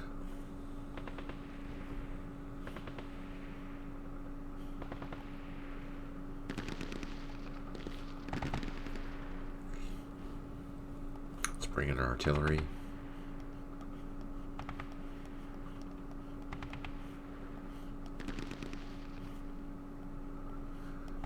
I really want to get into these two positions here.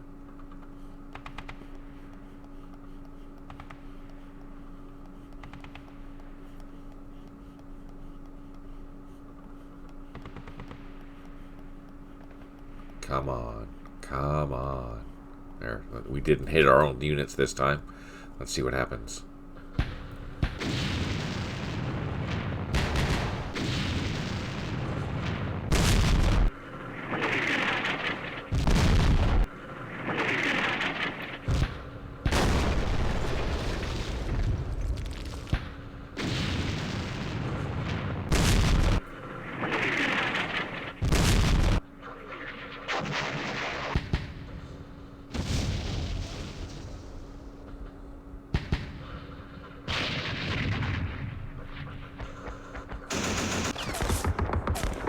This is good. They can soak up fire.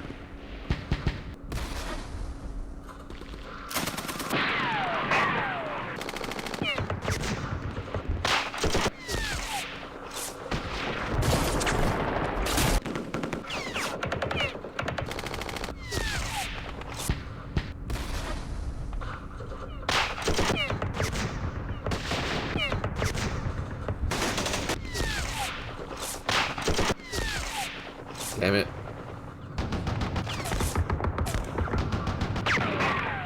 Double damn it.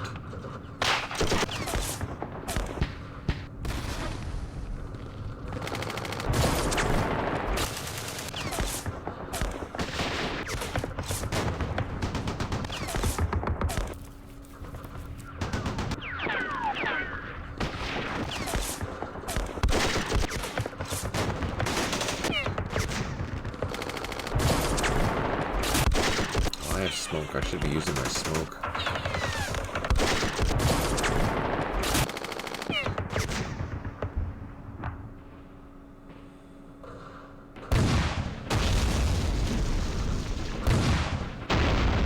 Looking to see if we can get any good hits here. Any double unknown effect is a good hit. Ah, I screwed myself.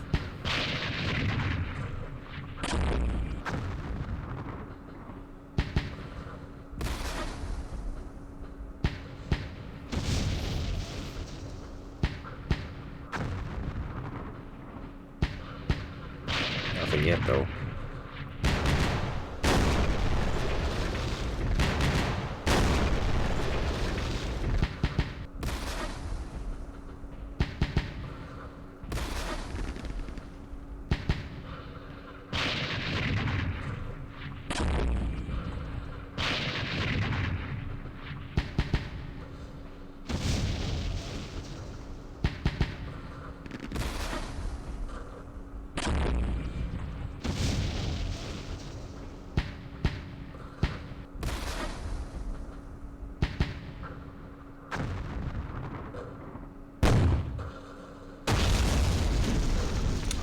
This reminds me, I need to look at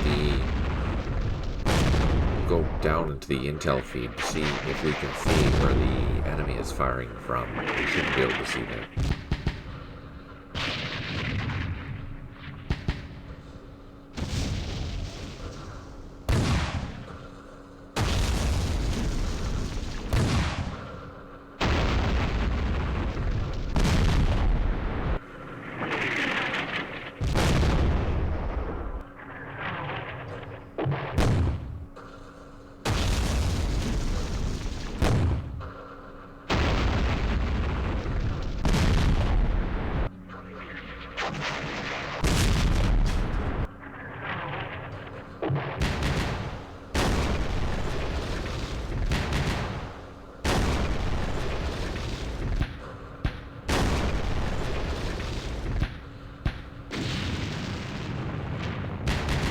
Nothing. Just a whole bunch of nothing.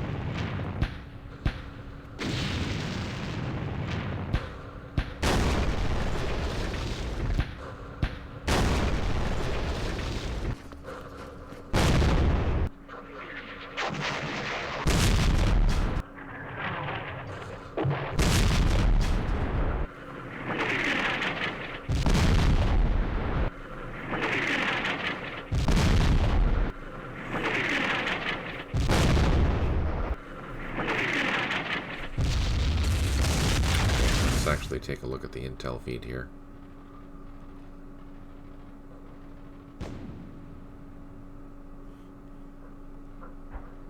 Yeah, you see, this is something we shouldn't see.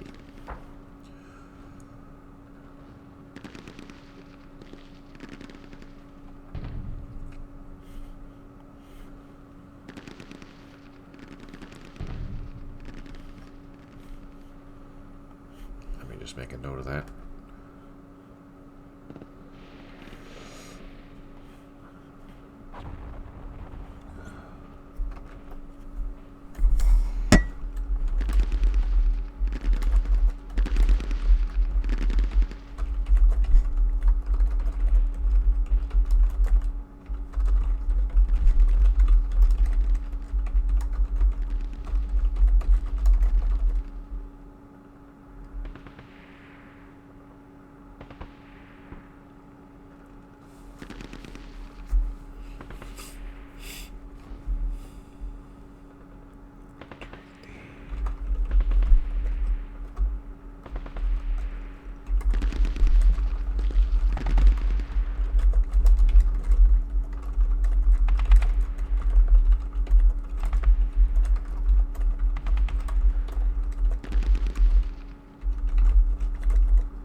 So, what I added as a note, as a bug, because that's a bug to me, just so you know what I'm talking about, it says, I noticed in the intel feed today that the opposing artillery locations are identified during the enemy artillery phase. I don't think this should be allowed unless those units are specifically in line of sight, which is logical.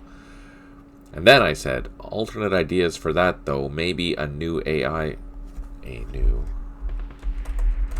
setting for counter battery acquisition, where a die roll is done to identify the location of the battery. Countries with better artillery capabilities would have a higher chance to identify that location.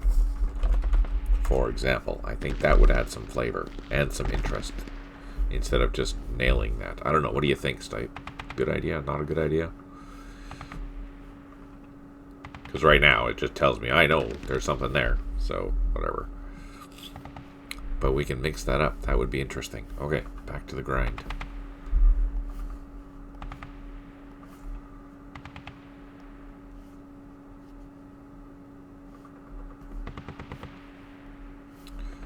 Can those ones see? Yes.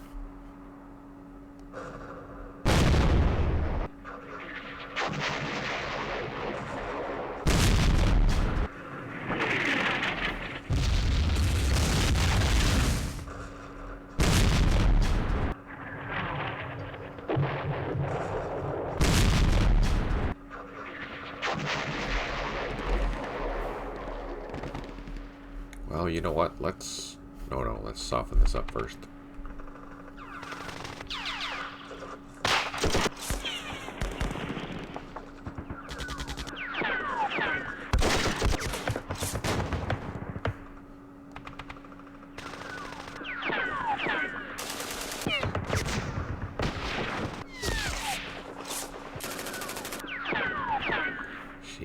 Okay. Let's see if we can do an assault into here.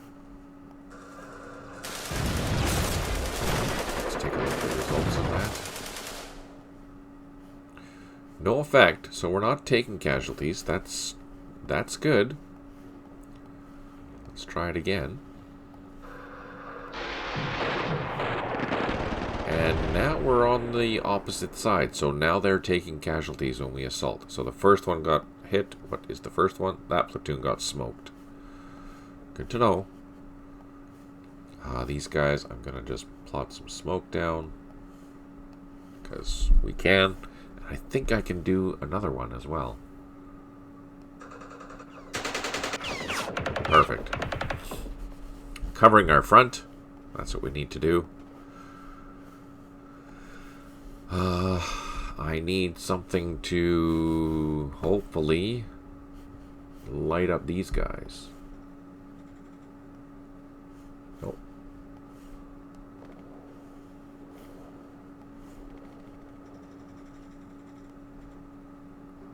Damn. Oh, there we go. Okay, so we did light up those guys, but we lit up our entire attack force. That's not good.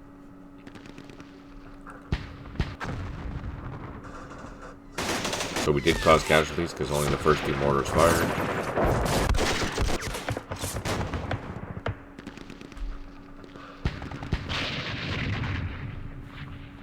All of them fired, unfortunately.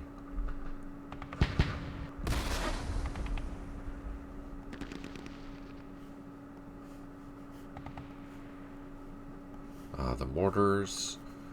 These mortars.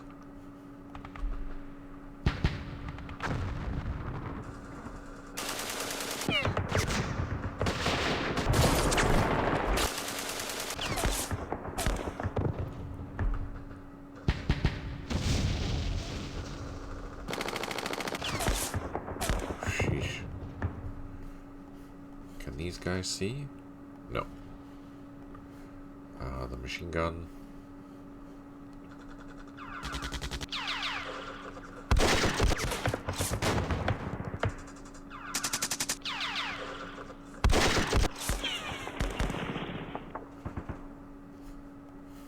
Well, let's throw these guys into an assault.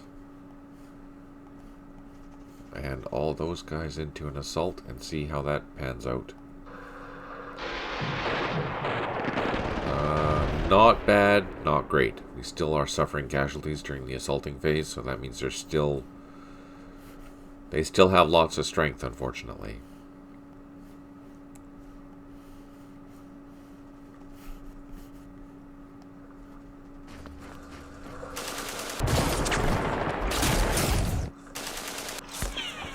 Jeez.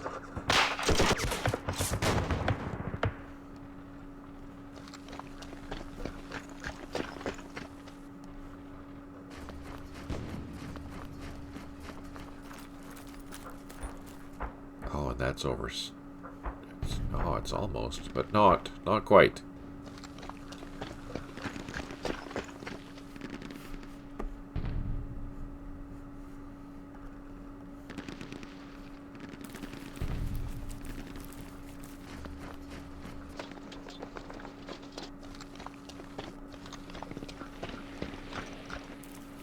I can smoke that, so let's do this.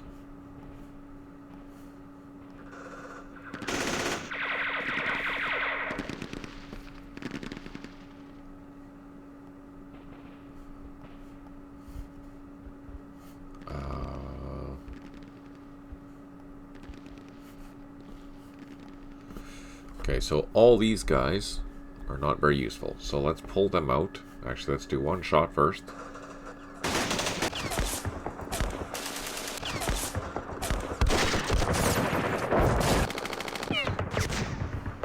And then we're going to pull everyone out.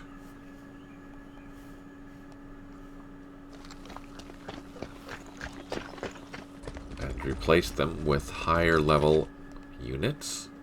Higher strength point units, because we can use those for assaulting.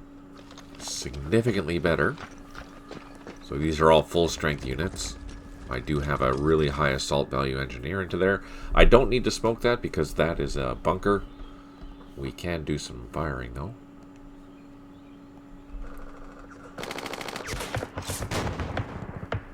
Unfortunately, this leader is not useful for... Oh no, he's good there. Okay, perfect. Let's try an assault into here. It's 15. Oh, that's enough. Let's try.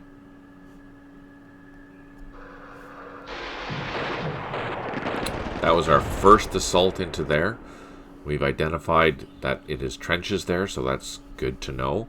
We did suffer some casualties, which is fine. I'm going to assume this is going to be a bunker in there, so we will try that assault next time just to see how it goes. And we are going to bring up some more troops. Let's bring the engineers over. What is this commander for?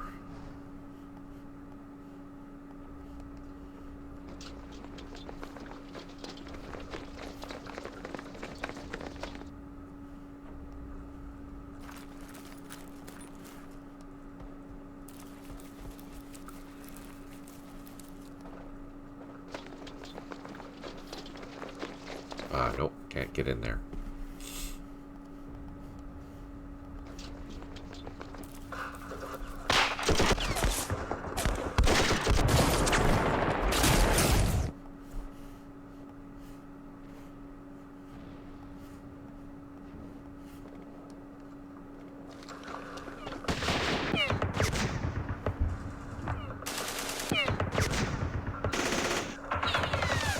Sheesh.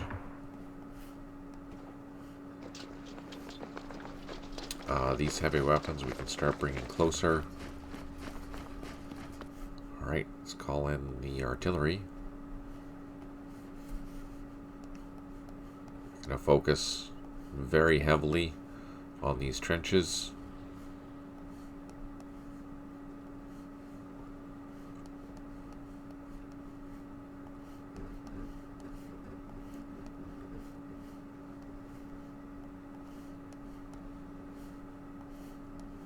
Okay, bada boom. Let's see what happens.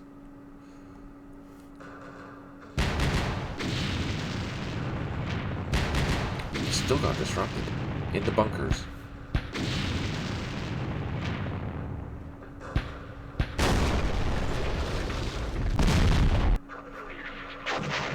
I only have 2 more turns worth of flares, unfortunately. Or 1. Sorry, maybe 4 turns if I can hit the right spots. If not, then I'm screwed.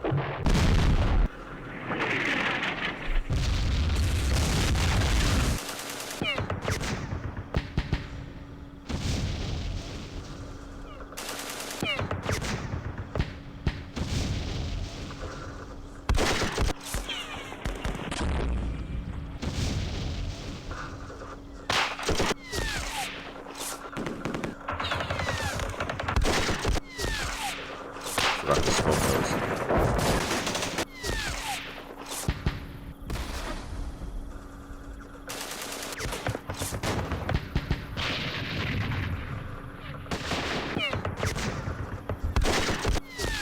Ah, damn it.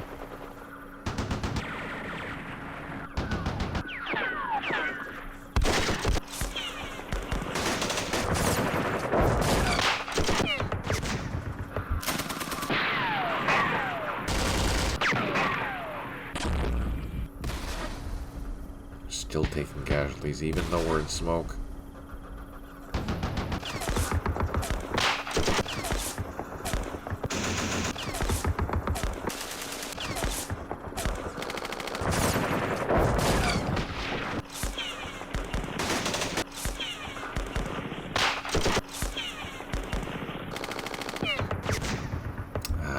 Gosh darn it. Oh, that's encouraging.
Let's do a couple of... Let's try and do our flare. Hopefully we can get that in the right spot. No, again, it's the wrong spot. That's okay.